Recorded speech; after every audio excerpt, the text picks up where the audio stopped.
మారింది. వృద్ధాప్యంలో తమను పట్టించుకుంటారో లేదో అనే ఆందోళన ఎక్కువైంది. జీవితంలో బాగా సంపాదించిన వాళ్ళు కూడా వృద్ధాప్యంలో నిర్లక్ష్యానికి గురవుతున్నారు. ఇలాంటి నేపథ్యంలో పక్కా ఉద్యోగం లేని వారు, కార్మికులు నెలకు 15,000కు అటు ఇటుగా సంపాదించుకునే వాళ్ళ పరిస్థితి ఏంటి?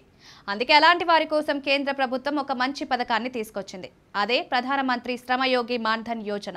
స్వతంత్ర భారతదేశంలోనే మొట్టమొదటిసారిగా ఇలాంటి పథకాన్ని కేంద్రంలో నరేంద్ర మోదీ నేతృత్వంలోని బీజేపీ ప్రభుత్వం అధికారంలోకి వచ్చిన తర్వాత ప్రవేశపెట్టింది. దేశంలో పక్కా ఉద్యోగం లేని వారు, వృద్ధాప్యం గురించి భయపడే వారి కోసం కేంద్రం ఈ పథకం ప్రవేశపెట్టింది. దీని ద్వారా 60 ఏళ్ల తర్వాత నెలకు 3,000 రూపాయల పెన్షన్ పొందవచ్చు. 18 ఏళ్ల నుంచి 40 ఏళ్ల మధ్య వయసున్న వారు నెలకు కేవలం 55 రూపాయల నుంచి 200 వరకు చెల్లించి ఈ పథకంలో చేరవచ్చు. ఈ పింఛన్ కోసం ఎలా దరఖాస్తు చేసుకోవాలి, లాభాలేంటి, డబ్బు నష్టపోయే ప్రమాదం ఉందా అనే విషయాల గురించి ఇక్కడ తెలుసుకోవాలి.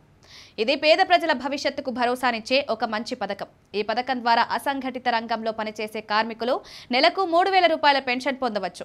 కేంద్ర కార్మిక సంక్షేమ మంత్రిత్వ శాఖ 2019 ఫిబ్రవరిలో ఈ పథకాన్ని ప్రారంభించింది. నెలకి 15,000 రూపాయల కంటే తక్కువ సంపాదిస్తూ ఈపీఎఫ్ఓ లేదా ఈఎస్ఐసి సభ్యులు కానీ 18 ఏళ్ల నుంచి 40 ఏళ్ల మధ్య వయసున్న వారు ఈ పథకంలో చేరవచ్చు. కార్మికులు నెలకు 100 రూపాయలు చెల్లించి 60 ఏళ్ల తర్వాత నెలకు 3,000 రూపాయల పెన్షన్ పొందవచ్చు. దేశవ్యాప్తంగా దాదాపు 42 కోట్ల మంది అసంఘటిత రంగంలో ఉన్నారని అంచనా. పీఎం శ్రమయోగి మాన్ధన్ యోజన వల్ల ఉపయోగాలేంటి? అసంఘటిత రంగంలో కార్మికులై ఉండి 60 ఏళ్ల వరకు నెలవారీ వాయిదాలు చెల్లిస్తే 60 ఏళ్ల నిండిన తర్వాత నెలకు 3,000 రూపాయల కనీస పెన్షన్ వస్తుంది. ఒకవేళ ఏవైనా కారణాల వల్ల మీరు మరణిస్తే మీ భార్యకు 1,500 రూపాయల పెన్షన్ వస్తుంది. వీటికి కావాల్సిన డాక్యుమెంట్లు Aadhaar card, saving bank account passbook, bank నుంచి వాయిదాలు ఆటోమేటిక్గా కట్ అయ్యేందుకు అనుమతి పత్రం. పీఎంవైఎస్ పథకంలో ఎవరు చేరవచ్చు?